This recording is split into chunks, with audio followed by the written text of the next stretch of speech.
প্রিয় দর্শক, বিএসআরএ মুক্তবাগ অনুষ্ঠানে আপনাদের স্বাগত। আজ আমরা কথা বলবো সিটি নির্বাচন প্রস্তুতি ও বাস্তবতা নিয়ে। আমাদের সাথে আজকে আলোচনার জন্য দুজন সিনিয়র সাংবাদিক উপস্থিত আছেন। আমি প্রথমে পরিচয় করিয়ে দিচ্ছি। আমার সাথে আছেন দৈনিক ভোরের কাগজের সম্পাদক শ্যামল দত্ত এবং আমাদের সাথে আছেন সাংবাদিক ও লেখক মাহফুজুল্লাহ। আপনাদের দুজনকে স্বাগত। দর্শক, আপনারা জানেন যে রাত পোহালেই 3 সিটির নির্বাচন। আমরা ইতিমধ্যেই দেখেছি যে নির্বাচন কমিশন জানিয়েছে যে নির্বাচনকে সুষ্ঠু করতে যা করার সবই করেছেন, সব প্রস্তুতি নিয়ে রেখেছেন। নিরাপত্তা ব্যবস্থাও জোরদার করা হয়েছে, 44 প্লাটুন বিজিবি মোতায়েন করা হয়েছে। সব মিলিয়ে একটা পরিবেশ তৈরি করা হয়েছে বলে নির্বাচন কমিশন থেকে বলা হয়েছে। অপরদিকে আমরা দেখছি যে দুটি বড় দল যারা নির্বাচনে হাড্ডাহাড্ডি লড়াই করবেন বলে জানিয়েছেন, তাদের পক্ষ থেকে এক দল আরেক দলকে স্বাভাবিকভাবে আমরা যা দেখি যে অভিযোগ করে আসছে যে নির্বাচনে কারচুপি হবে, ভোট ছিনিয়ে নেওয়া হবে ইত্যাদি ইত্যাদি। আসল প্রস্তুতিটা কি বা সার্বিক অবস্থা কি, এসব বিষয়ে আমরা কথা বলবো। শুরুতেই আমরা আজকের প্রধান শিরোনামগুলো একটু দেখে আসবো। সব প্রস্তুতি শেষ, 3 সিটিতে ভোট কাল। জাতীয় নির্বাচনের রিহার্সাল বলছে কমিশন। জাতীয় নির্বাচনের কোনো বিষয়ে যাতে কোনো প্রশ্ন না ওঠে সেই ধরনের প্রস্তুতি আমাদের আছে এবং নির্বাচন কমিশনের নির্দেশনাও সেরকম। 3 সিটিতে জাতীয় নির্বাচনের উত্তাপ। আওয়ামী লীগ বিএনপির পাল্টাপাল্টি অভিযোগ, ক্ষমতাসীন দলের প্রার্থীরা জিতবে, আশা জয়ের। স্কাউট ও গার্ল গাইডের প্রসার জঙ্গিবাদ দমনে অবদান রাখবে, মন্তব্য প্রধানমন্ত্রীর। 10 তলা গার্ল গাইড ভবনের উদ্বোধন। এবং এবার 2 বাসের পাল্লায়, রাজধানীর কুর্মিটোলায় 2 শিক্ষার্থী নিহত, আহত 16, যানবাহন ভাঙচুর, সড়ক অবরোধ। 2 জন আর ছেলে একজন একবারে বাসের নিচে পড়ে আছে, সাথে সাথে বলতাছে ও বাবা আমারে বাঁচাও। যে আমরা শিরোনামগুলো দেখলাম, তো নির্বাচন নিয়ে সার্বিক পরিস্থিতি বোঝার জন্য আমরা আরেকটা প্যাকেজ দেখতে পারি। আমাদের প্রতিনিধিরা যে প্যাকেজগুলো সারা দেশ থেকে পাঠিয়েছে 3টি সিটি কর্পোরেশনের থেকে, আমরা সেদিকে দর্শক আমরা একটু প্রতিবেদন দেখি, এরপর আলোচনায় আসবো। 3 সিটিতে নির্বাচনী সরঞ্জামাদি পৌঁছে দেওয়া হয়েছে কেন্দ্রে কেন্দ্রে। সিলেটে আবুল মাল আব্দুল মুহিত ক্রীড়া কমপ্লেক্স থেকে প্রতিটি কেন্দ্রের প্রিজাইডিং অফিসারের হাতে তুলে দেওয়া হয় সরঞ্জামাদি, পরে তা পাঠানো হয় বিভিন্ন কেন্দ্রে। প্রিজাইডিং অফিসার, ভোট গ্রহণ কর্মকর্তা এবং কেন্দ্রে নিয়োজিত আইন শৃঙ্খলা রক্ষাকারী বাহিনীর সদস্যরা একযোগে ভোট কেন্দ্রে চলে যাবে। সুষ্ঠু নির্বাচনের জন্য যা কিছু করা প্রয়োজন আমরা সকল ধরনের ব্যবস্থা গ্রহণ করেছি। বরিশাল পুলিশ লাইনে আইন শৃঙ্খলা বাহিনীর সদস্যদের দায়িত্ব বন্টন করেন মেট্রোপলিটন পুলিশের ভারপ্রাপ্ত কমিশনার মোহাম্মদ মাহফুজুর রহমান। এ সময় তিনি সুষ্ঠু নির্বাচনের জন্য বিভিন্ন দিক নির্দেশনা দেন। পরে রিটার্নিং কর্মকর্তা সাংবাদিকদের বলেন, জাতীয় নির্বাচনের রিহার্সাল এটি। জাতীয় নির্বাচনের কোনো বিষয়ে যাতে কোনো প্রশ্ন না ওঠে সেই ধরনের প্রস্তুতি আমাদের আছে এবং নির্বাচন কমিশনের নির্দেশনাও সেরকম। রাজশাহীতে সরকারি ল্যাবরেটরি স্কুল থেকে প্রিজাইডিং কর্মকর্তার কাছে সরঞ্জামাদি বুঝিয়ে দেওয়া হয়, সেখান থেকে কেন্দ্রে যান তারা। এর আগে পুলিশ লাইন থেকে আইন শৃঙ্খলা বাহিনীর সদস্যদের দায়িত্ব বুঝিয়ে দেওয়া হয়। সবাই মিলে প্রিজাইডিং অফিসার যে ব্যালট বাক্স এবং নির্বাচনী সামগ্রী আছে এগুলি নিয়ে রাত্রেবেলা তারা নিয়ে সব এক জায়গায় থাকবে, সেখানে কোনো বহিরাগত কেউ প্রবেশ করতে পারবে না এবং তারা এটা সিকিউর করবে। এদিকে পাবনায় এক অনুষ্ঠানে স্বরাষ্ট্রমন্ত্রী বলেছেন, আগের নির্বাচনগুলোর মতোই এবারের সিটি নির্বাচনও সুষ্ঠু হবে। এখন পর্যন্ত আমাদের কাছে কোনো খবর নেই যে কোনো জায়গায় বিশৃঙ্খলা হয়েছে, কোনো জায়গায় আপনার বিশৃঙ্খল পরিস্থিতি হতে পারে কিংবা কোনো আশঙ্কা আছে। কাজেই যারা আশঙ্কা করছেন এটা আমার মনে হয় তাদের মনের থেকে করছেন না, এটা রাজনৈতিক প্রপাগান্ডা। সোমবার 3 সিটির নিরাপত্তায় মাঠে থাকবে পুলিশ, বিজিবি, র্যাব ও আনসারের 11,000 সদস্য। জি, আমরা দেখলাম প্রতিবেদনটি, আপনারাও নিশ্চয়ই দেখেছেন। তো মাহফুজুল্লাহ ভাই, আপনার কাছে আসতে চাই আর কি শুরুতেই, যে আপনি দীর্ঘদিন আসলে রাজনীতি এবং দেশের আর্থসামাজিক সব বিষয় পর্যবেক্ষণ করছেন একজন সিনিয়র সাংবাদিক হিসেবে। আমরা এইবারের যে সিটি কর্পোরেশন নির্বাচনগুলো বেশ কয়েকটা হলো, আবার 3টা নির্বাচনই একসঙ্গে হচ্ছে, এবং যে প্রতিবেদন যেটা দেখলাম যে সব স্টেক হোল্ডাররাই বলছে যে একটি প্রস্তুতি নেওয়া হয়েছে সার্বিকভাবে। আপনি কিভাবে দেখছেন এই অবস্থাটা? নির্বাচন নিয়ে তো গত কিছুদিন ধরে আলোচনা হচ্ছে, আজকেও হচ্ছে, আগামীকালকেও হবে, তারপরে আরও 2 দিন হবে। কিন্তু নির্বাচনের আলোচনাটা করবার আগে আমি অন্য একটা বিষয় একটু আনতে চাই, বিশেষ করে আমার দর্শকদের বিবেকের কাছে। সেটা হচ্ছে যে নির্বাচনে কারচুপি হবে হবে না এটা নিয়ে প্রশ্ন কালকে বোঝা যাবে, কিন্তু জীবন নিয়ে যে কারচুপি হচ্ছে আমাদের, এইটার জবাব কে দেবে? আজকে যেরকম নিষ্ঠুরভাবে 2জন ছাত্রছাত্রী মারা গেল, এবং তাদের নিজেদের দোষে না, 2টি বাসের পরস্পর প্রতিযোগিতার কারণে। এবং তারপরে দেখলাম যে আপনার শ্রমিক নেতা মন্ত্রী তিনি খুব সহাস্য বদনে তিনি অজুহাত দিচ্ছেন যে ভারতে এতজন মারা গেছে সড়ক দুর্ঘটনায়, কই সেটা নিয়ে তো আলোচনা হয় না। ভারতে সড়ক দুর্ঘটনায় 1000 লোক মারা গেলে আমি যতখানি ব্যথিত হব, আমার এখানে সড়ক দুর্ঘটনায় 10 জন মারা গেলে তার চেয়ে বেশি আমি ব্যথিত হব। এবং ওইটাকে অজুহাত দিয়ে তিনি তার শ্রমিকদেরকে, ড্রাইভারদেরকে সমর্থন করবেন এবং এই সমস্ত দুষ্কর্ম করবার জন্যে যুক্তি দেখাবেন, এইটা কোনোভাবে তো গ্রহণযোগ্য না। এবং সমাজে যখন বিচারহীনতা চলতে থাকে তখন সবাই নিজের হাতে ক্ষমতা নিয়ে নেয়, এক ধরনের চরম বিশৃঙ্খল অবস্থার মধ্যে আমরা এখন পতিত হয়েছি। এবং এই যে গত কিছুদিন ধরে, আমি এখানে এটা শেষ করছি, গত কিছুদিন ধরে বাস ড্রাইভারদের বা বাস চালকদের তাদের অধ্যত্বের কারণে যেই সমস্ত প্রাণ গেছে, সেই প্রাণের দায় কে দেবেন? মন্ত্রী মহোদয় দেবেন, না সরকার দেবেন, না বাস মালিক দেবেন? কে দেবেন? যেই সংসারে এই বিপর্যয়গুলো এসছে সেই সংসারের পাশে কিন্তু শেষ পর্যন্ত কেউ দাঁড়ায় না। এবং আজকে যে ঘটনাটি ঘটেছে, আমি তো মনে করি যে ওখানে 2টি বাসে আগুন দিয়েছে, কতগুলো বাস ভেঙেছে, এটা বললে হয়তো আমাকে আইনে ধরবে। আমি তো মনে করি যে সকল বাস করে দেওয়া উচিত ছিল ছাত্রদের, কারণ এইটা তো চলতে পারে না। কারণ এইভাবে যদি চলতে থাকে, আপনার, আমার, শ্যামলা, আমাদের কারো জীবনে কিন্তু আর এরপরে নিরাপদ থাকবে না যে কোনো মুহূর্তে। এটা যে শুধু ফুটপাতে আপনি দাঁড়িয়ে থাকলে ভালো থাকবেন তা না, আপনি গাড়িতে গেলেও কিন্তু ওই 2 বাসের চাপার মধ্যে পড়তে পারেন। আপনি যে কোনো রকমভাবে যান, মোটরসাইকেলে যান, তাতেও আপনি ওই চাপার মধ্যে পড়তে পারবেন। কাজেই আমি আশা করব এই বিষয়টার একটা শেষ করার ব্যবস্থা হবে, মানে এটাকে নিয়ন্ত্রণ করবার ব্যবস্থা করবে সরকার, পুলিশ। এবং ওই মন্ত্রীকে আমি অনুরোধ করব তিনি যেন এরকম খোড়া অজুহাত দিয়ে শ্রমিক নেতা হয়েছেন বলে তিনি যেন এরকমভাবে তার শ্রমিকদেরকে, পরিবহন শ্রমিকদেরকে সমর্থন না করেন। এবার আপনার প্রশ্নে আসি, নির্বাচন নিয়ে এর আগেও কিন্তু সিটি কর্পোরেশনের নির্বাচন, গত সর্বশেষ যেটি হয়েছিল এর আগে 5টা একসঙ্গে হয়েছিল। এবার যে কোনো কারণেই হোক 2টি আগে, একটা আগে হয়েছে, তারপরে আরেকটা, এখন এবার 3টা একসঙ্গে হচ্ছে। 3টি নির্বাচন নিয়েই কিন্তু বিভিন্ন রকমের প্রশ্ন উত্থাপিত হচ্ছে, বিভিন্ন রকমের শঙ্কার কথা বলা হচ্ছে, আশঙ্কার কথা বলা হচ্ছে, প্রতিযোগিতার কথা বলা হচ্ছে। এবার কয়েকটা বিষয় খুব লক্ষণীয়, সেটা হচ্ছে যে আপনার পুলিশকে কোনো রকমভাবেই নির্বাচন কমিশন নিয়ন্ত্রণ করতে পারছেন না। নির্বাচন কমিশনের কোনো কথা পুলিশ শোনে বলে মনে হয় না, পত্রপত্রিকায় যা রিপোর্ট। এই সর্বশেষ আপনার সিলেটে আপনার প্রার্থীর নির্বাচনী যে মানে সচিব, তাকে ধরে নিয়ে গেছে আরেকটা মামলায়। এবং সিলেটে তো হাস্যকর কীরকম, যেটি গাজীপুরেও হয়েছিল, সিলেটে বোমাবাজির মামলায়, মানে পুলিশ কনস্টেবলের উপর, পুলিশ এসআইয়ের উপরে আপনার ককটেল বিস্ফোরণের মামলায় বহু লোকের নামে মামলা হয়েছে, যারা গত কয়েক মাস ধরেই জেলে বন্দি আছেন। এখন জেলে বন্দি থেকে যদি ককটেল ফুটানো যায় তাহলে তো আর কিছু বলার থাকবে না সেখানে। এখন পুলিশ নির্বিঘ্নে করে যাচ্ছে, নির্বাচন কমিশন দেখছে। অনেকে বলে যে আপনার পুলিশ যেটা বলেছে যে সুনির্দিষ্ট অভিযোগ, তো প্রশ্নটা হচ্ছে যে সুনির্দিষ্ট অভিযোগটা কি নির্বাচনের 2 দিন আগে বা আগের দিন বা 3 দিন আগে বা 4 দিন আগে আপনি আবিষ্কার করলেন, না আগে আবিষ্কার করতে পারেন নাই? নিশ্চয়ই আগে তারা আবিষ্কার করেছেন, তা আগে ধরেন নাই কেন? এইটা সম্পর্কে আপত্তিটা, যে এর ফলে যেটা হয় এর ফলে যেটা হয় সেটা হচ্ছে যে এক ধরনের ভীতি তৈরি হয়। ভীতি তৈরি হলে সাধারণ মানুষ যারা, ভদ্রলোক মানুষ যারা, তারা কিন্তু নির্বাচন কেন্দ্রে যান না, এটা হচ্ছে এক। আর নির্বাচনে এখন আরেকটা প্রবণতা হচ্ছে যে বাইরে দিয়ে আপাত দৃষ্টিতে মনে হয় যে শান্তিপূর্ণ, কিন্তু নির্বাচনের ফলাফলকে করবার জন্য কয়েকটা কেন্দ্র দখল করলেও কিন্তু ফলাফল আপনার পাল্টে দেওয়া যায়, এটা অঙ্কের হিসাবে বলে। এবং যেই ধরনের, যেমন ধরেন সিলেটের আরেকটা ঘটনা, আমি এটা বুঝি না যে আমাদের বিশ্ববিদ্যালয়ের উপাচার্যরা কি করেন, কেন তারা এরকমভাবে দাঁড়িয়ে যান।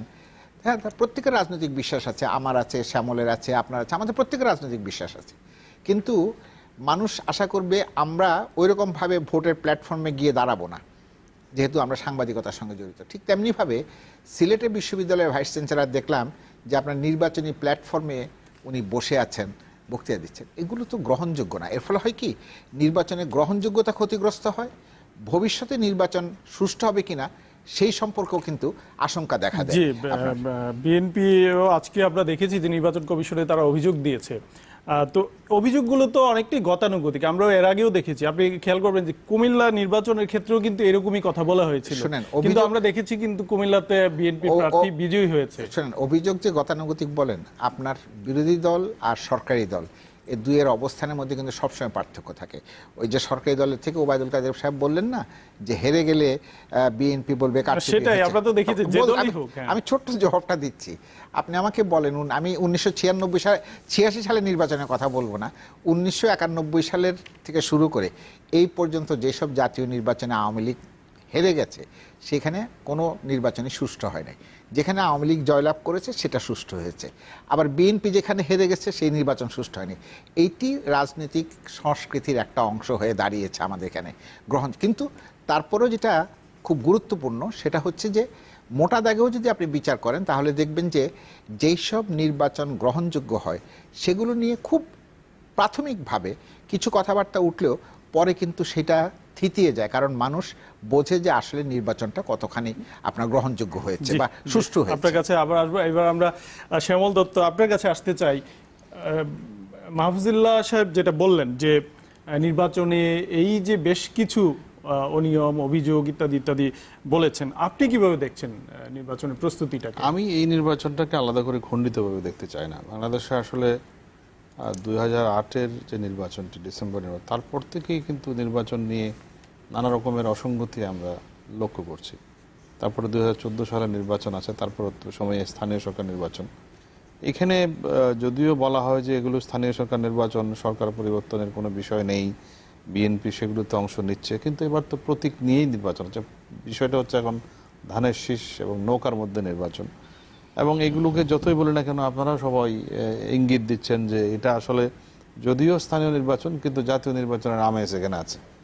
এবং ন্যাশনাল ইস্যুগুলো প্রার্থীরাও বলছেন যে এই নির্বাচনে আমাকে ভোট দিলে বেগম জিয়া মুক্ত হবে। এখানে কিন্তু কেউই বলছেন না, মানে ওরকম না, যদিও এখানে রাজনৈতিক দল প্রার্থীরা ইশতেহার দিচ্ছে।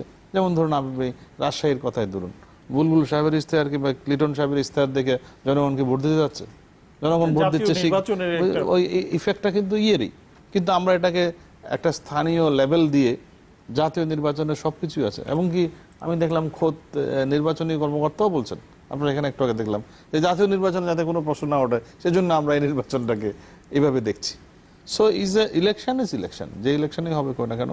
তবে ইলেকশনে এখানে আমরা খণ্ডিতভাবে দেখি, আমরা সবাই খালি দেখছি যে ধরুন পোলিং এজেন্টের বিষয়টা, যে তাদেরকে খুব ইয়ে হচ্ছে। খুলনায় কি হলো, আপনার পোলিং এজেন্ট নাই, বিএনপির কোনো ইয়েই দেখলাম না। মানে নির্বাচনী আমরা যেটা দেখি নর্মালি ক্যাম্প দেখি, অফিস দেখি, 1,10,000 ভোটের মতো ভোট বিএনপি পেয়েছে। কিন্তু ভোটার গিয়ে ভোট, আসলে তো মূল কথা হচ্ছে ভোটার। একটি নির্বাচনে কারা কারা গুরুত্বপূর্ণ রোল প্লে করে, 4টা ইনস্টিটিউশন আছে, তার মধ্যে একটি হচ্ছে প্রধান যারা নির্বাচনের আয়োজক, সেটি হচ্ছে নির্বাচন কমিশন। দ্বিতীয় হচ্ছে কিভাবে করে নির্বাচন commission, with the help of the government. বাংলাদেশে এটা বাস্তবতা, বাংলাদেশের মতো দেশে এখনো পর্যন্ত নির্বাচন কমিশনের আলাদা কোনো ইনস্টিটিউশন তৈরি হয়নি যে শুধুমাত্র একক ইন্ডিপেন্ডেন্টলি তারা নির্বাচন আয়োজন করবে। তারা করে with the help of the government. ফলে সরকার কিভাবে সহযোগিতা করছে সেটা হচ্ছে গুরুত্বপূর্ণ। দ্বিতীয় এবং সবচেয়ে আরেকটি গুরুত্বপূর্ণ ইনস্টিটিউশন কারা, সেটা হচ্ছে voter. The voter have to play the role, important role.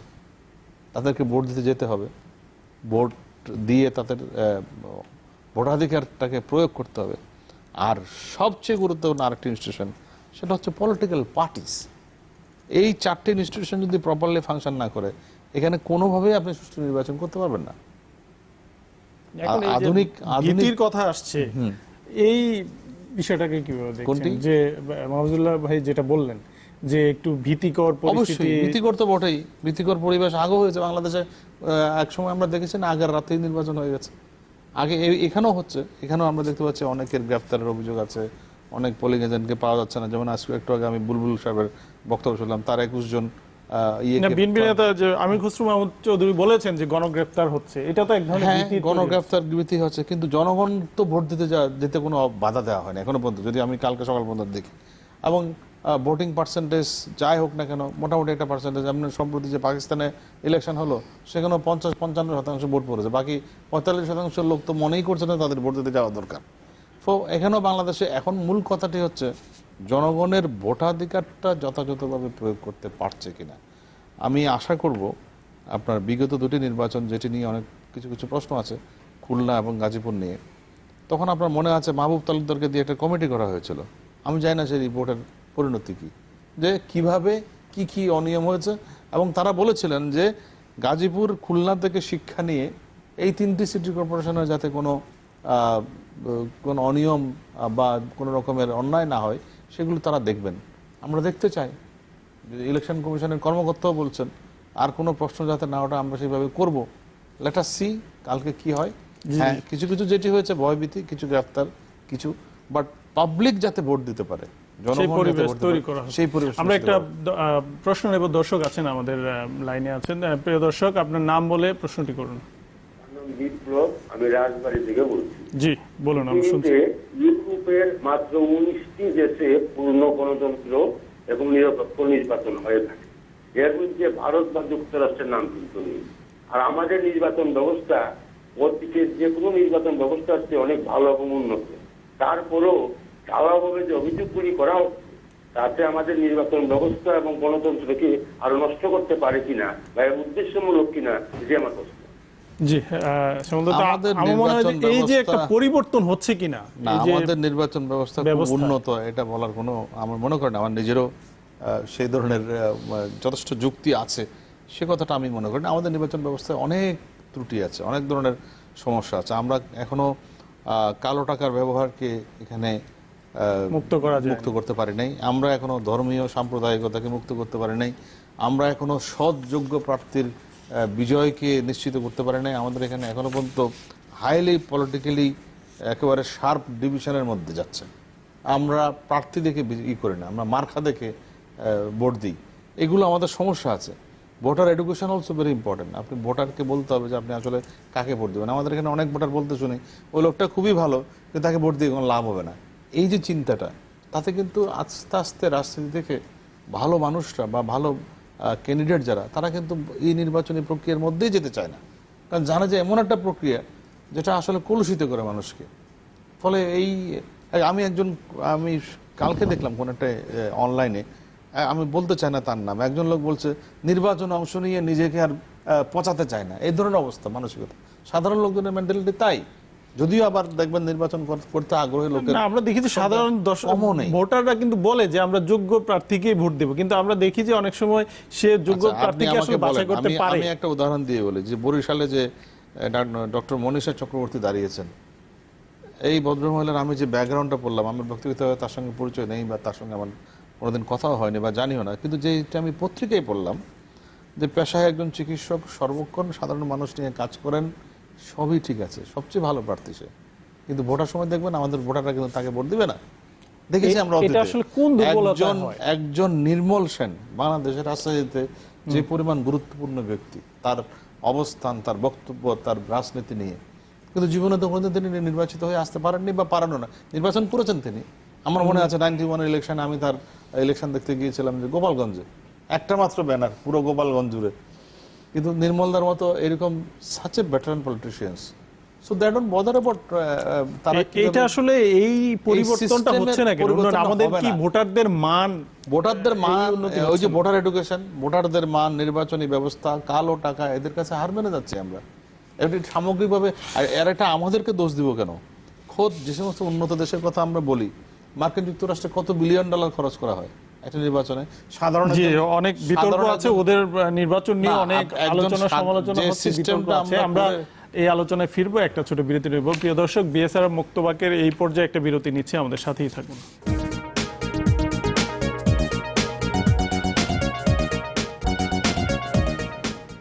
বিরতির পর আবার স্বাগত। দেখছেন বিএসআর এর মুক্তবাক, সাথে আমাদের দুজন সিনিয়র সাংবাদিক আছেন, যারা মাহফুজুল্লাহ এবং শ্যামল দত্ত। এবার যদি আমরা একটু মাহফুজুল্লাহ আপনার কাছে আসতে চাই, এই যে আমরা একটা সিটি নির্বাচন দেখছি, কিন্তু বলা হচ্ছে যে এটার মধ্যে একটা জাতীয় নির্বাচনের একটা আমেজ আছে, যেটা শ্যামল দত্ত বলেছেন যে নির্বাচন, আমাদের জাতীয় নির্বাচন কিন্তু খুব বেশি দেরি নেই, আর অল্প কিছুদিন পরে, কয়েক মাস পরেই নির্বাচন। তো সেই আমেজ কিন্তু একটা শুরু হয়েছে, বলা হচ্ছে দলের যে নেতাকর্মীদের মধ্যে এক ধরনের উত্তাপও ছড়িয়ে পড়েছে। আজকে বরিশালের যে রিটার্নিং কর্মকর্তা তিনিও বলেছেন যে এটা হচ্ছে জাতীয় নির্বাচনের ড্রেস রিহার্সেল। আপনার কি মনে হচ্ছে? তার আগে খুব দ্রুত কয়েকটা কথা একটু যে ভদ্রলোক প্রশ্ন করেছেন আর শ্যামলের বক্তব্যের সঙ্গে দুইটা বক্তব্য যোগ করতে চাই। একটা হচ্ছে যে উনি প্রশ্ন করলেন যে 19টি দেশে গণতন্ত্র আছে, অন্য জায়গায় নাই, তা আমাদের এটা নিয়ে এত কেন?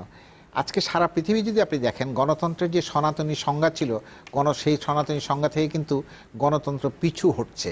গণতন্ত্র এখন আর ব্যাপক সংখ্যাগরিষ্ঠ মানুষের আশা আকাঙ্ক্ষাকে লালন করতে পারছে না। এই যে পরশুদিন সম্ভবত মালিতে প্রেসিডেন্ট নির্বাচন হলো, সেই নির্বাচনে 31 জন নির্বাচনের দিন আপনার সহিংসতায় নিহত হয়েছে। আপনি চিন্তা করতে মালি কত বড় দেশ জনসংখ্যার হিসাবে। আচ্ছা, তারপরে হচ্ছে এই যে শ্যামল বললেন, এটা খুব সত্যি, আমাদের অনেক রকমের ব্যবস্থা আছে। নির্বাচন কমিশন বহু রকমের করে, আইন কানুন প্রয়োগ করে, ব্যবস্থা প্রয়োগ করে, কিন্তু এগুলি কোনোটাই কার্যকরভাবে সে করে না। যেমন ধরেন ওই যে একটা স্টেটমেন্টের ব্যাপার আছে না, statement of assets and all this things, এটা কি জন্য নেয় নির্বাচন কমিশন? আমি তো বুঝি না এটা নিয়ে নির্বাচন কমিশন কি করে। আমি তো আজ পর্যন্ত দেখলাম না যে এইটার ভিত্তিতে নির্বাচন কমিশন কোনো রকমের কোনো ব্যবস্থা নিয়েছে। বরং কিছু সিভিল সোসাইটি অর্গানাইজেশন ওটা একটু হইচই করে, মিডিয়া হইচই করে। এটা 3 নম্বর হচ্ছে শ্যামল একটা কথা খুব একটা আমার কাছে পছন্দ হয়েছে, যে মিডিয়া আপনার বরিশালের ওই যে ডাক্তার মেয়েটি আর কি, মনীষা, এখানে মিডিয়ার একটা বড় আছে, কিন্তু রোল আছে। কারণ মিডিয়া ঠিক করতে পারে না, যে ঠিক করে আসলে যে মিডিয়া আপনার ম্যাস কালচারের সঙ্গে যাবে না এলিট কালচারের সঙ্গে যাবে। মনীষা ম্যাস কালচারকে রিপ্রেজেন্ট করে বলে মনীষা মিডিয়াতে কোথাও আপনি পাবেন না মনীষাকে। অথচ যেটা বরিশালের খবর, বলা হয় যে 30 থেকে 35 হাজার যে বস্তিবাসী আছে বিশেষ করে, তারা মনীষার পক্ষে। তারপরে যদি আপনি যদি বলেন যে মিডিয়া প্রচারের দিক থেকে এক ধরনের আপনার লেভেল প্লেয়িং একটা অ্যাটিটিউড দেখাবে, ঠিক আছে, বড় দলকে আপনি হয়তো 1 মিনিট দেবেন, কিন্তু যারা এই ধরনের, সেখানে আপনি তো 10 সেকেন্ডও তাকে দেবেন, 15 সেকেন্ডও তাকে দেবেন, কিন্তু মিডিয়াতে এই মানুষগুলি অনুপস্থিত থাকে। কাজে তাদের কিন্তু একটা অভিযোগ আছে মিডিয়া সম্পর্কে এইটা। তারপরে এখন হচ্ছে যে যেমন ধরেন আমাদের আরেকটা সমস্যা আছে, আপনি ভোটার, এই যে আমাদের ন্যাশনাল আইডি কার্ড কি জন্য করেছিলেন? ভোটের জন্য। একটা তো ছিল ভোট, একটা অবজেক্টিভ ছিল। আপনি এখন যে ভোটার লিস্ট, আপনি ওখানে যখন যান ভোট দিতে, আপনি গেছেন ভোট দিতে, আপনার চেহারা শ্যামলের চেহারা আমার চেহারার মধ্যে কোনো পার্থক্য নেই, ব্ল্যাক অ্যান্ড হোয়াইট প্রিন্ট, বোঝার কোনো উপায় নাই কে কোনটা, ওইভাবে তারা দিয়ে দিচ্ছেন। ওই আইডি কার্ড কিন্তু আপনার কম্পালসারি না, তো কেন করছিলেন এই আইডি কার্ড খরচ করে? এখন আসি আপনার, হ্যাঁ নিঃসন্দেহে এর একটা তো জাতীয় নির্বাচনের এটা এক ধরনের একটা প্রভাব ফেলবে বা এক ধরনের একটা পরিস্থিতি তৈরি হবে। এখানে পরিস্থিতি কোথায় তৈরি হবে সেটা আমি আপনাকে বলি। সেটা হচ্ছে নির্বাচনটা যদি সুষ্ঠু না হয়, এই 3টি নির্বাচন অন্তত পক্ষে গ্রহণযোগ্য না হয়, তাহলে জাতীয় নির্বাচন সম্পর্কে কিন্তু অনেক রকমের প্রশ্ন এবং সমস্যা দেখা দেবে। যে জাতীয় নির্বাচনে কেউ হয়তো বিএনপি বলতে পারে যে না, আমরা যোগদান করে কি করব, আমাদের উপরে তো এরকমই হয়, আমরা জানি ফলাফল এরকমই হবে, এরকম একটা কুৎসিত চেহারা হবে, কাজে আমরা যাব না। এখন বিএনপি নির্বাচনে না গেলে আবার এক ধরনের একটা পরিস্থিতি হবে, নির্বাচনে আসলে আবার আরেক ধরনের একটা পরিস্থিতি হবে।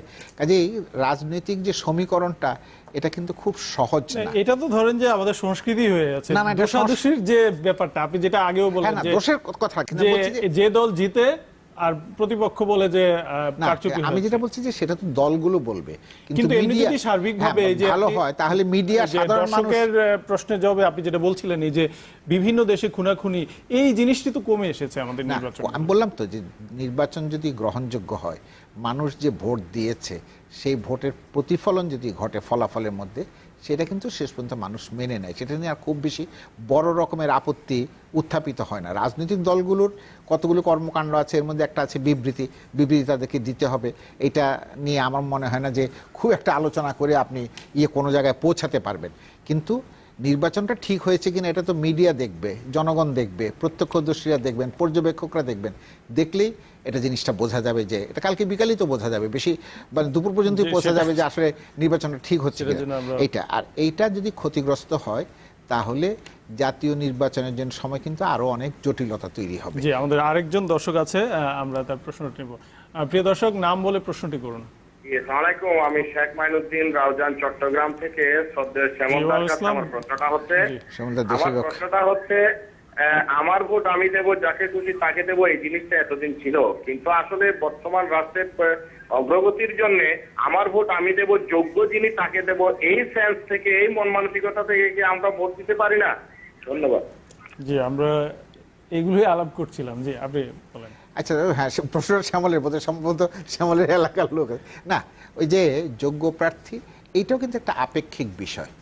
যিনি ভোট দেবেন তার কাছে কে যোগ্য, সেটা তিনি অনেকগুলো জিনিস বিবেচনায় নেন। ওই যে বললাম আপনার যে পলিটিক্যাল কালচারের অনেকগুলো বিষয় আলোচনা হয়তো একাডেমিক্যালি, সেই সমস্ত জিনিসের মধ্যে উনি কোন জায়গায় ফিট ইন করেন সেটা। এবং এখানে বললে হয়তো একটু মনে হবে, জন কেনেথ গলব্রেথের একটা বই আছে অ্যানাটমি অফ পাওয়ার, ওইখানে একটা উনি রাজনৈতিক নেতৃত্বের গুণাবলী বিশ্লেষণ করেছেন। করতে গিয়ে এক জায়গায় বলেছেন যে গণরাজনীতি, মানে এই যে গণরাজনীতি যারা করেন, সেখানে প্রার্থীর বা রাজনীতিবিদের চেহারা শুরু থেকে শুরু করে এই তিনি দেখতে কেমন, সেটাও একটা রোল প্লে করে। এটা আমি বলছি এই কারণে যে অনেক রকমের, কারণ একজন ভোটার এক এক রকম ভাবে তাকে মনে করেন যে তিনি। তবে মোটা দাগে তো ভোটারের গুণগত মানেরও একটা ব্যাপার আছে এখানে, যে আসলে কি। আমি কিন্তু ভোটারদের গুণগত মানকে আমি চ্যালেঞ্জ করি না। আমি কিন্তু মনে করি যে আমাদের ভোটাররা যথেষ্ট সচেতন, তারা সিদ্ধান্ত সঠিকভাবে দেন। হ্যাঁ, আপনি অনেকে বলে যে তাহলে কেন মনীষা চক্রবর্তী ভোট পান না? কে? উনি এখনো অত লোককে টানতে পারেন নাই, সেই জন্য তাকে তো সময় নিতে হবে। বললেন যে 35,000 বস্তিবাসী তার পক্ষে আছে, কিন্তু ভোটের সময় দেখবেন 5,000 হবে না। না শ্যামল, আপনি তো মিডিয়া দিয়ে তাকে আপনি ঘায়েল করে রেখে দিয়েছেন, শুধু মিডিয়াতেই নাই সেটা। মিডিয়া তো তারও নিজস্ব কিছু জাজমেন্ট আছে, সে তো চিন্তা করে যে কার বেশি পপুলারিটি। পপুলারিটি তো একটা বিষয়। না, পপুলারিটিতে শুনেন, ওই যে সমাজের কোশ্চেন করলো যে কেন ভোট, সেইটা একজন মানুষ যে ভোট দেয় একটা দলকে, কেন ভোট দেয়, বা একজন মানুষ যে একটা রাজনৈতিক দলের পেছনে দৌড় দেয়, কেন দৌড় দেয়। ধরেন এখানে যদি কালকে এই মুহূর্তে যদি এখানে শেখ হাসিনা বা খালেদা জিয়া যদি আসে, আপনি এই রাস্তা তো বন্ধ হয়ে যাবে না? কেন বন্ধ হবে? কি কারণে হবে? সবাই কি মন্ত্রী হয়? সবাই কি কমিশনার হয়? সবাই কি এমপি হয়? সবাই কি? তা তো না। মানুষ বিভিন্ন কারণে এক একটা দলের সঙ্গে সংহতি প্রকাশ করে। মানে এটা দলগত কন্ট্রিবিউশন আছে, সামাজিক আছে, দৃষ্টিভঙ্গিগত আছে, নানান রকমের আছে। জি, আমরা এই আলোচনা আসবো। শ্যামল দত্ত, আপনার কাছে আসতে চাই। আপনি নিশ্চয়ই আজকে দেখেছেন যে মাননীয় প্রধানমন্ত্রীর আইসিটি বিষয়ক উপদেষ্টা সজীব ওয়াজেদ জয়, তিনি নিজে ফেসবুকে একটি স্ট্যাটাস দিয়েছেন। তিনি বলেছেন যে 3টি সিটি কর্পোরেশনের আওয়ামী লীগের যে প্রার্থীরা বিজয়ী হওয়ার একটা সম্ভাবনা উনি দেখছেন, এবং আরডিসি নামের একটি যে গবেষণা সংস্থা আছে তাদের জরিপের বরাত দিয়ে তিনি বলেছেন। আপনি কিভাবে দেখছেন বিষয়টাকে? এটা তো আসলে পশ্চিমা দেশগুলোতে তো এই ধরনের জরিপ তো আমরা দেখি। হ্যাঁ, এর জন্য জরিপ হয় এবং জরিপের ফলাফল ভুলও প্রমাণিত হয়। পশ্চিমা দেশের যে রেফারেন্স দিলেন আপনি, তবে আমার মনে হয় সজীব ওয়াজেদ জয়, যেহেতু তিনি মাননীয় প্রধানমন্ত্রীর একজন উপদেষ্টা এবং তিনি একই সঙ্গে মাননীয় প্রধানমন্ত্রীর সন্তান, তার এই জরিপটি এই মুহূর্তে প্রকাশিত না হলেই ভালো হতো।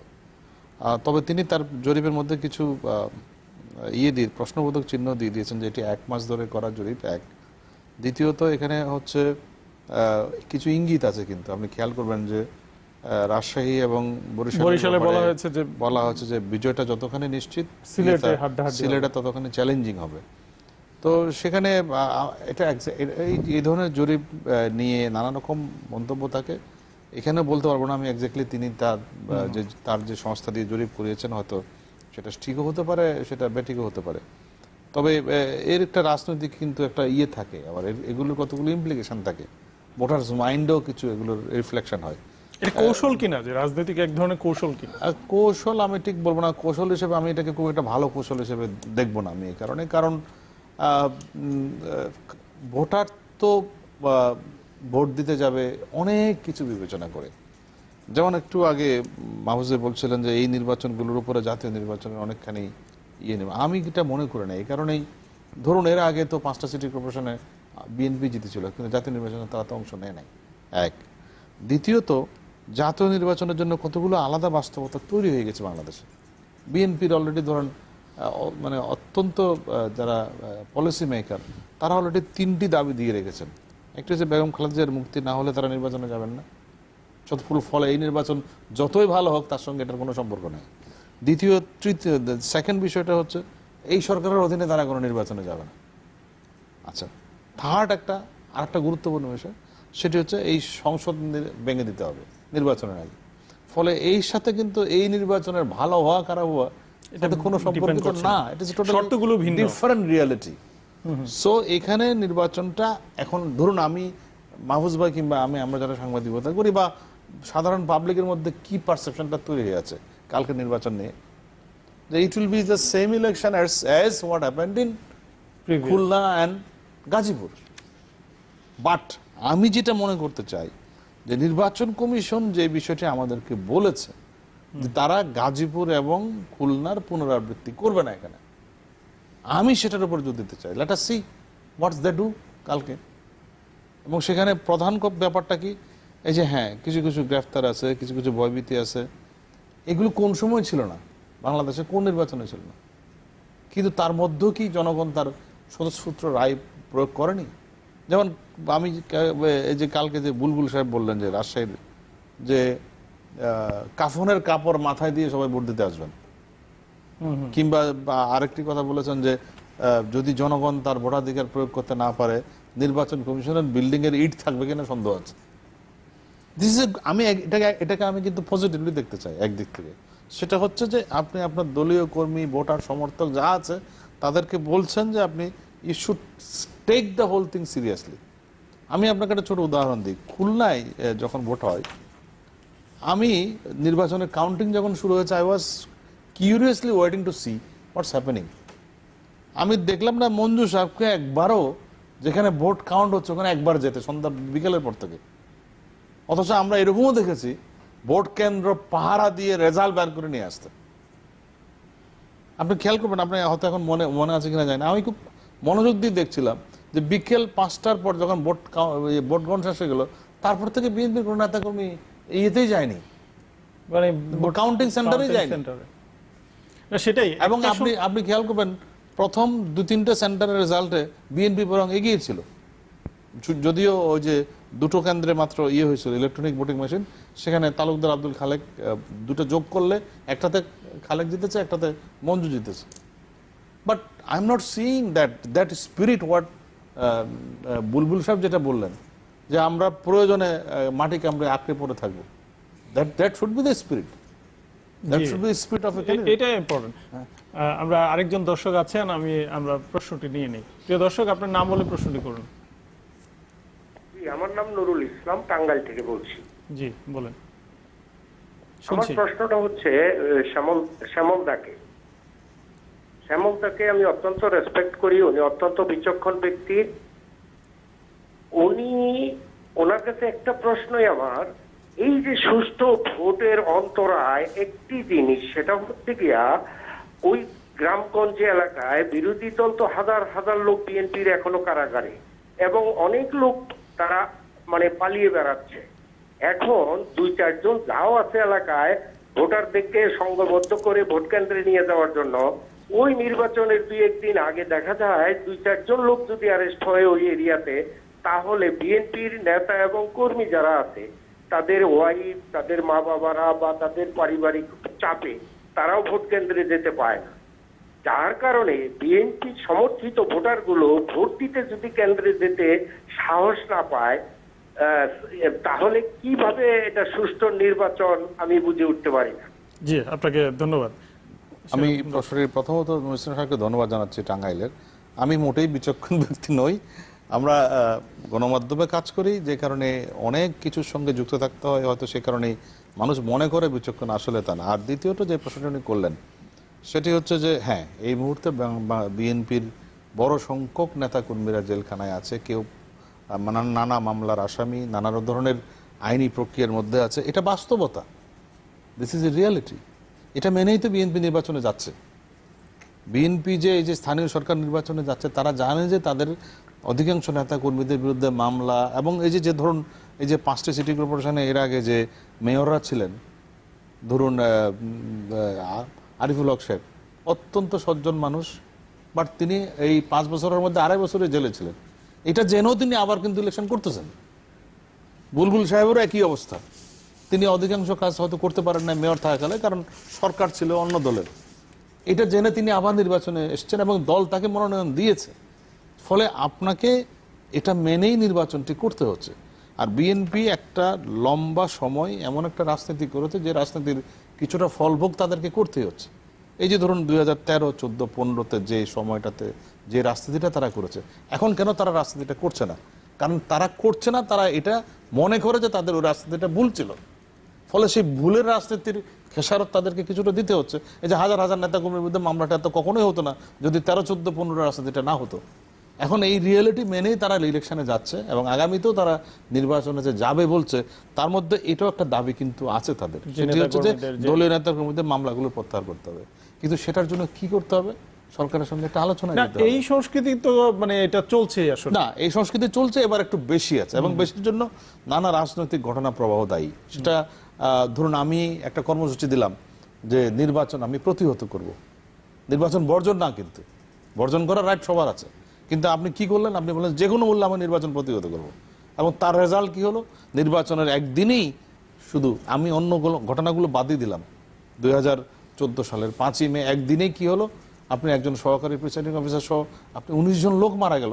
লোকগুলো যে মারা গেল তার তো কোনো কেউ না কেউ দায়িত্ব নিতে হবে, কাউকে না কাউকে। আপনি 536টা স্কুল পুড়িয়ে দিলাম, এর দায়িত্ব কাউকে না কাউকে নিতে হবে। বাংলাদেশে তো এই ঘটনা ঘটেছে। এখন এগুলোর দায় নিতে গিয়ে আপনি লম্বা একটা পলিটিক্যাল প্রসেস তৈরি হয়ে গেছে, সেটাকে হাজার হাজার নেতাকর্মী বিএনপির এখন জেলে। আর নতুন বাস্তবতা তো আরো নতুন নতুন রিয়েলিটি তৈরি। সিলেটে কি হলো? আপনি বলছেন আপনি 20 দলীয় জোট, এখন জামাত আপনার সাথে নাই, জামাত নিজস্ব ক্যান্ডিডেট আছে। So there are another realities coming. সো এইগুলো যে জামাতকে অনেকেই বিএনপি নেতারা বলতো এতদিন যে আমরা করিনি, এগুলো সব জামাত করছে। এখন জামাত দেখা যাচ্ছে তাদেরকে ছেড়ে অন্যদিকে চলে যাচ্ছে, সরকারি দলের দিকে হয়তো ঝুঁকে পড়ছে।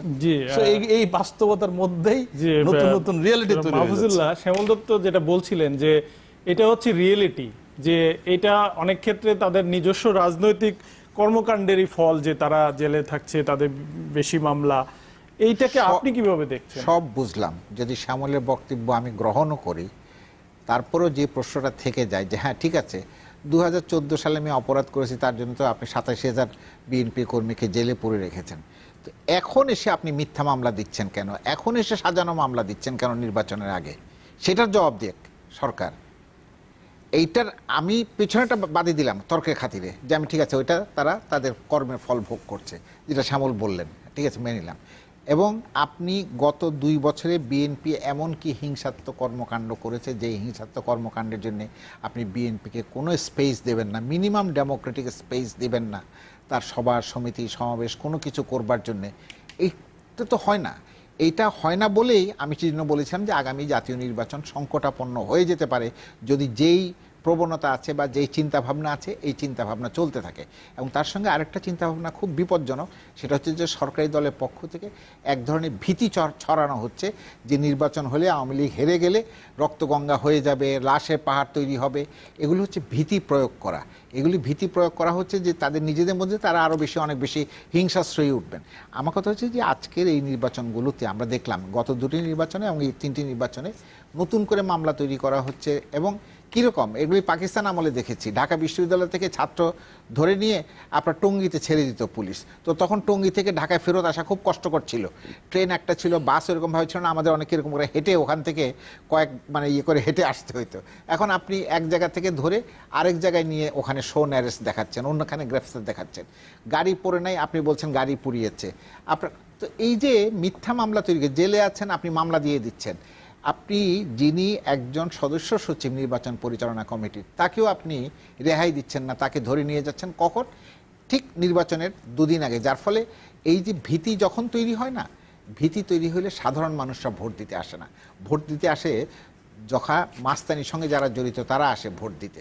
আপনি যাবেন না, আমি যাব না, যখন আমি বুঝতে পারবো যে ওখানে গেলে ঝামেলায় পড়তে হবে, ওখানে গেলে ভীতির মধ্যে থাকতে হবে। এবং এই যে গত 2টি নির্বাচনে মিডিয়াতে কম করে দেখালেও যেসব জিনিস দেখানো হয়েছে, তার ফলে আপনি এইটা কোনো সময় বলতে পারবেন না যে ওই নির্বাচনগুলো কলুষমুক্ত হয়েছে। এবং পরে যে ইডাব্লিউজি ইলেকশন ওয়ার্কিং গ্রুপ বলেছে যে 46% কেন্দ্রে বিভিন্ন রকমের অনিয়ম হয়েছে।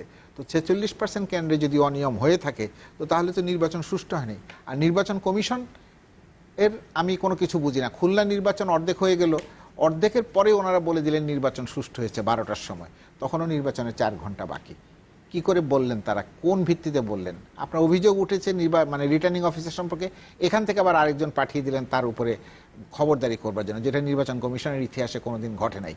এটা হলো কি, এখানে বললে নির্বাচন কমিশনের অনেকে অসন্তুষ্ট হবেন। আপনি খুব মজার ব্যাপার লক্ষ্য করবেন, নির্বাচন কমিশনের প্রচুর প্রাক্তন নির্বাচন কমিশনার আজকাল দেখি টেলিভিশনে বক্তব্য দেন, প্রত্যেকের আমলে তারা আজকে যে বক্তব্যগুলো দিচ্ছেন, তারা যখন নির্বাচন কমিশনার ছিলেন তখন কি এই বক্তব্যগুলো তারা করেন না কেন, এনফোর্স করেন না কেন? তারা বলেন যে অনেক ক্ষমতা আছে সরকার, তো ঠিক আছে আমরা দেখতাম, তাহলে তো জনগণ তাদের পাশে দাঁড়াতেন। আজকে যখন তারা বলেন টেলিভিশনে এসে এই ক্ষমতা ওই ক্ষমতা এইটা ওইটা, তো তারা তো নির্বাচন কমিশনার ছিলেন। এগুলি আমাদের একটা অন্য সমস্যা। আমি সেজন্য এমনিতে নির্বাচনের দিনের যে সহিংসতা, এটা তো অনেক ক্ষেত্রে কমে আসছে। এটা না, এখন সহিংসতার প্যাটার্নটা কমে। আপনি যেটা বললেন যে গুজব, খুনাখুনি হবে, আমরা কিন্তু এই গত কয়েকটা নির্বাচনে কোনো খুনাখুনি দেখি না, খুনাখুনি আমি কিন্তু আপনি আমাদের ভুল বুঝেছেন। আমি বলেছি ওইটা হচ্ছে যে আগামী নির্বাচন সম্পর্কে সরকারি দলের পক্ষ থেকে ভীতিটা ছড়ানো হচ্ছে। এটা ওবায়দুল কাদের সাহেব নিজে বলেছেন, আমি সেটা বলছি। এটা বলা তো উনি ধরে নিচ্ছেন কেন যে রক্তগঙ্গা হবে? উনি ধরে নিচ্ছেন কেন যে আওয়ামী লীগ হেরে গেলে লাশে পাহাড় হবে? এটা কথাটা মানেটা কি? কেউ জিজ্ঞাসা করেছে এই কথাটা তাকে কোনোদিন? মিডিয়া জিজ্ঞাসা করেছে যে আপনি এই কথাটা কেন বললেন, কি কারণে বললেন? এগুলি করে কিন্তু রাজনৈতিক জগৎকে উত্তপ্ত হয়েছে। তো বাস্তবতা তো হয়েছে 2001-এ যখন আওয়ামী লীগ হেরেছে তখন সারা দেশে যে অত্যাচার নির্যাতন শুরু হয়েছে। শ্যামল 2001-এর আর এখনকার রক্তগঙ্গা লাশের পাহাড় এক জিনিস না। 10 লক্ষ লোক মারা যাবে না বাংলাদেশে এখন কোনো কিছু হলে। এটা যদি কেউ মনে করে থাকে তাহলে আমি অবশ্য রাশেদ খান মেনন বলেছে 10 লক্ষ লোক মারা যাবে। আমি জানি না, রাশেদ খান মেনন কাগজে ছাপা হয়েছে, আপনার সঙ্গে একসাথে রাজনীতি করতে আপনারা বলছেন, এখন আবার বিপদগামী হয়েছে তো উনি পত্রিকায় ছাপা হয়েছে। কার পথ যে বিপদ এটা তো বলা মুশকিল। কার পথ, এখন উনি যদি স্বৈরাচারের বিরুদ্ধে স্লোগান দিয়ে স্বৈরাচারের পক্ষে হাত মেলান তাহলে সেটাই হলো বিপদগামী, সোজা হিসাব, অন্য কোনো হিসাব নাই তো এর মধ্যে। উনি ওনার নিজের মার্কা ছেড়ে অন্য মার্কা যখন নির্বাচন করেন তাহলেই তো বিপদগামী। আমরা দেখেছি যে নির্বাচনকে ঘিরে কিন্তু বিদেশিদের একটা তৎপরতা। এইবারও আমরা দেখছি যে বলা হচ্ছে যে নির্বাচন নিষ্কণ্টক এবং বস্তুনিষ্ঠ এবং কারচুপি যেন না হয়, সুষ্ঠু হয়, এই ধরনের কথাবার্তা বলা হচ্ছে। কিন্তু যারা বলছে এই অভিযোগ তাদের বিরুদ্ধে আছে, যেটা আপনি দেখলেন যে দর্শকও বলল। আপনি কি এই জিনিসটা আসলে বিদেশিদের কথাটা, নির্বাচন সুষ্ঠু করা এটা কোনো মানে বিতর্কের বাইরে, এটা সরকারকে করতে হবে, কিন্তু বিদেশিদের এই বিষয়ে বেশি বেশি কথা বলা। প্রথমত বিদেশিরা যে বলেন আমরাই তাদেরকে তো স্কোপ দিই, আমরাই তাদেরকে ডেকে আনি। পৃথিবীর কোন দেশে স্যার নিনিয়ান গিয়েছিলেন, পৃথিবীর কোন দেশে তারানকো গিয়েছিলেন, পৃথিবীর কোন দেশে জিমি কাটার এসেছিলেন, বাংলাদেশে এসছেন তারা। বিভিন্ন সময় আমাদের রাজনৈতিক সমস্যার সমাধান আমরা করতে পারি নাই, তাদেরকে ডেকে এনেছি। তারপর আমরা গিয়ে সবাই গিয়ে অ্যাম্বাসিতে নালিশ দিই। আমরা অ্যাম্বাসেডারগুলোকে ডেকে নিয়ে বলি যে এই আমাদের উপর এই নির্যাতন হচ্ছে। What ambassador can do? অ্যাম্বাসেডারের কাজ কি এটা? বাংলাদেশের কোনো অ্যাম্বাসেডারকে কোনো দেশে ডেকে নিয়ে বলেছে আমাদের দেশে এই সমস্যা তোমরা এসে সমাধান করো? পৃথিবীর কোথাও নাই। আমরা এগুলো করি, আমরা তাদেরকে স্কোপ দিই এবং তারা সেই সুযোগটা নেই। সব এই একই জিনিস আমার প্রতিবেশী দেশ ভারতে করতে পারবে, কিন্তু এটা পারবে পাকিস্তানে পারে, কারণ আমরা পলিটিশিয়ানরা তাদেরকে স্কোপ। আমি 93-তে ইলেকশন কভার করতে গেছি পাকিস্তানে, গিয়ে দেখি বেনজির ভুট্টো জিতার পরে প্রথম দুজনের সাথে দেখা করলো। একটা হচ্ছে আমেরিকান অ্যাম্বাসেডার, নিজে গিয়ে দেখা করলো, প্রাইম মিনিস্টার ইলেক্ট। দ্বিতীয় লোকটা হচ্ছে সেনাবাহিনীর প্রধান জাহাঙ্গীর কেরামত। তা আমরা যে দেশের যে ধরনের রাজনৈতিক কালচার, আমার দেশের রাজনৈতিক কালচার এটা, আমরা বিদেশিদেরকে ডাকি, তাদের মতামতকে গুরুত্ব দিই। আমরা সাংবাদিকরাও বেশি গুরুত্ব দিই। আমরা সাংবাদিকরা গিয়ে আমেরিকান অ্যাম্বাসেডারকে বলি যে বাংলাদেশের নির্বাচন সম্পর্কে মন্তব্য করেন।